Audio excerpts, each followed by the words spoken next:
Good morning friends, welcome to shorthand smart learning. आज की dictation 100 शब्द प्रति मिनट डिक्टेशन होगी, जो कि रामधारी पार्ट 1 की डिक्टेशन है। तथा आप डिक्टेशन को अंत तक लिखें और इसका ट्रांसक्रिप्शन भी जरूर करें। यह डिक्टेशन आपके एसएससी स्किल एग्जाम की दृष्टि से अति महत्वपूर्ण है। तो डिक्टेशन का ट्रांसक्रिप्शन करने के बाद हमें कमेंट करके बताएं आपको डिक्टेशन कैसी लगी, आपकी एक्यूरेसी कितनी रही, आपकी मिस्टेक क्या रही। और डिक्टेशन को ज़्यादा से ज़्यादा शेयर कर दीजिए ताकि अन्य सभी कैंडिडेट तक ये डिक्टेशन पहुंच पाए। और हमारे चैनल को सब्सक्राइब कर लीजिए ताकि आपको इसी तरह डिक्टेशन रोज़ प्राप्त होते रहे। डिक्टेशन शुरू होगी 5 सेकेंड बाद। स्टार्ट। महोदय, आज इस समारोह में सम्मिलित होकर मुझे बड़ी प्रसन्नता हो रही है। जब से मैं आपके नगर में पहुंचा हूं, आपने जिस प्रेम और उत्साह के साथ मेरा स्वागत किया है, उसके लिए मैं आपको धन्यवाद देना चाहता हूं। मैं जानता हूं कि यह स्वागत किसी व्यक्ति विशेष के लिए नहीं, बल्कि यह देश के प्रति आपके प्रेम का प्रमाण है। पैराग्राफ। भारतवर्ष जब से स्वतंत्र हुआ है, उसके सामने बड़ी बड़ी कठिनाइयाँ रही हैं, परंतु ईश्वर की दया से हम एक एक कठिनाई को हल करते गए हैं और आज कहा जा सकता है कि अब हमें प्रगति के लिए प्रशस्त मार्ग मिल गया है। यदि हम चाहें और देश के लिए आपस में मिलजुल कर साहस तथा उत्साह के साथ काम करें, तो संसार में ऐसी कोई चीज़ नहीं जो इस देश के लिए दुर्लभ हो। इसलिए एक ऐसे दिन का मनाना जिस दिन देश की उन्नति के लिए एक बहुत बड़ा कदम उठाया गया था, स्वाभाविक ही है। अंग्रेज़ों के साथ जिस समय स्वराज्य के लिए समझौता हुआ, उस समय उन्होंने और सब चीज़ों के साथ साथ एक काम और किया, जिसका परिणाम कुछ भयंकर हो सकता था। जहां एक ओर अंग्रेजी राज्य सीधे तौर पर चलता था, वहां दूसरी ओर देसी नरेशों के अधीन 600 से अधिक रियासतें भी थीं। ब्रिटिश सरकार ने जाते समय यह घोषणा कर दी कि ये सभी रियासतें अपने को उन सभी शर्तों और बंधनों से मुक्त समझें जो उन्होंने ब्रिटिश सरकार के साथ किए थे, और प्रत्येक का अधिकार है कि वह चाहे तो हिंदुस्तान के साथ अथवा पाकिस्तान के साथ मिल जाए या अपने को स्वतंत्र रखे। एक नीति के रूप में यह बात बिल्कुल ठीक थी, परंतु यदि हमारे देसी नरेशों के हृदय में भी वह देश प्रेम नहीं होता जो उन्होंने दिखलाया, तो संभव था कि एक भारतवर्ष के बदले आज भारतवर्ष के कई टुकड़े हुए होते। यह समस्या देश के एक भाग में अब तक तय नहीं हो पाई है और वह भाग कश्मीर का है। उसके लिए हम अभी भी चिंतित हैं।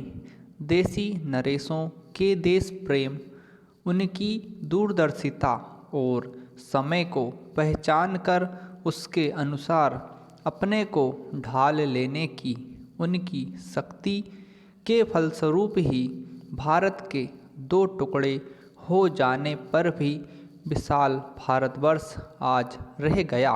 पैराग्राफ। महोदय, वह उस भारतवर्ष से कहीं अधिक बड़ा है जो कभी किसी भी ऐतिहासिक काल में या उसके पहले किसी एक छत्र शासन के अधीन रहा हो।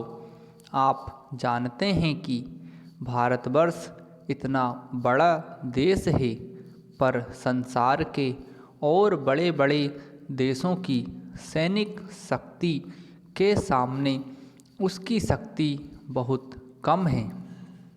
इंग्लैंड, अमेरिका और रूस की सैनिक शक्ति के सामने हमारी शक्ति बहुत कम है।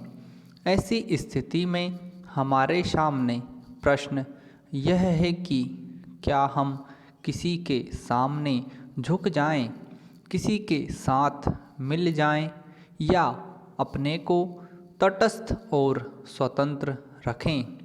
किसी के साथ मिल जाने का अर्थ यह हो सकता है कि हमें उसके प्रभाव या उसकी शक्ति का लाभ मिले, परंतु उसका परिणाम भयंकर हो सकता है।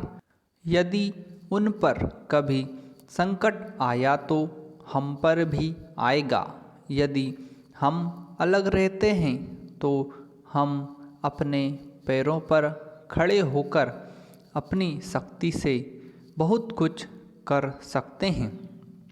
हमारे प्रधानमंत्री ने इसी नीति को अपनाया है, और यद्यपि आरंभ से हमारे अपने देश में ही बहुत से लोगों ने इसको नहीं समझा था, पसंद नहीं किया, परंतु आज हम देख रहे हैं कि उसका परिणाम क्या हो रहा है। हमारे प्रधानमंत्री ने इस बात की घोषणा कर दी कि हम किसी भी दूसरे देश के साथ गठबंधन नहीं चाहते और हम स्वतंत्र रहकर अपना कामकाज अलग चलाएंगे। हमारे बहुतेरे लोगों ने यह समझा कि यदि हम किसी बलशाली देश से मिलें तो और कुछ नहीं तो कम से कम आर्थिक सहायता तो मिलेगी। जो देश यह चाहते थे कि हम उनके साथ मिलें, उन्होंने तो बुरा माना ही। उन्होंने यह नहीं समझा कि हम अपने को अलग रख रहे हैं, ना कि उनके विरोधियों के साथ मिल रहे हैं। जैसे जैसे समय बीतता गया, धीरे धीरे उन्होंने भी हमारी विदेशी नीति को समझा। आज संसार के लोग मानने लग गए हैं कि भारतवर्ष अपने दृष्टिकोण पर स्थित है। पैराग्राफ इतना ही नहीं बल्कि एक नए देश को, जिसे स्वतंत्र हुए अभी 55 वर्ष ही हुए हैं, जो स्थान मिल सकता है उससे कहीं ऊंचा स्थान हमको मिल गया है, और हमारा उत्तरदायित्व भी बढ़ गया है। मैं मानता हूँ कि इसी प्रकार यदि हम महात्मा गांधी के दूसरे सिद्धांतों को भी अपनाएं और उसके अनुसार आचरण करें तो इसका संसार पर बहुत प्रभाव पड़ेगा। पैराग्राफ महोदय, जैसा कि माननीय सदस्य जानते हैं, कल दूसरे सदन में इसी तरह की बहस थी। मुझे वहाँ भी कुछ देर बैठना पड़ा।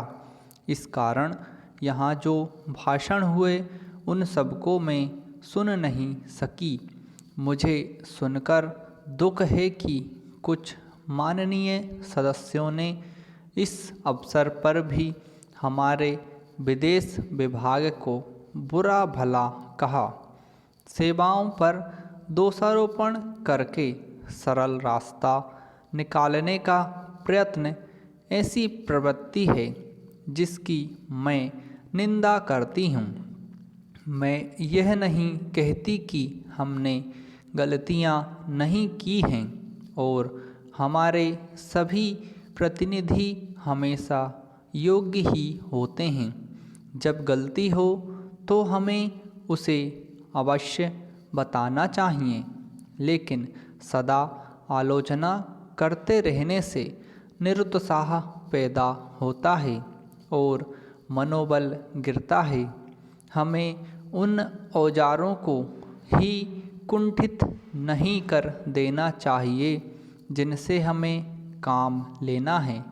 देश और विदेश में हमें काम तो करना ही है। हम अच्छी तरह जानते हैं कि पाकिस्तान के शासकों को दी गई हर सहायता बांग्लादेश के निर्दोषों लोगों के विरुद्ध इस्तेमाल की जाएंगी। समाप्त। दोस्तों, आप लोगों को डिक्टेशन पसंद आई हो तो इसे ज़्यादा से ज़्यादा शेयर कर दें और हमारे चैनल को सब्सक्राइब कर लें।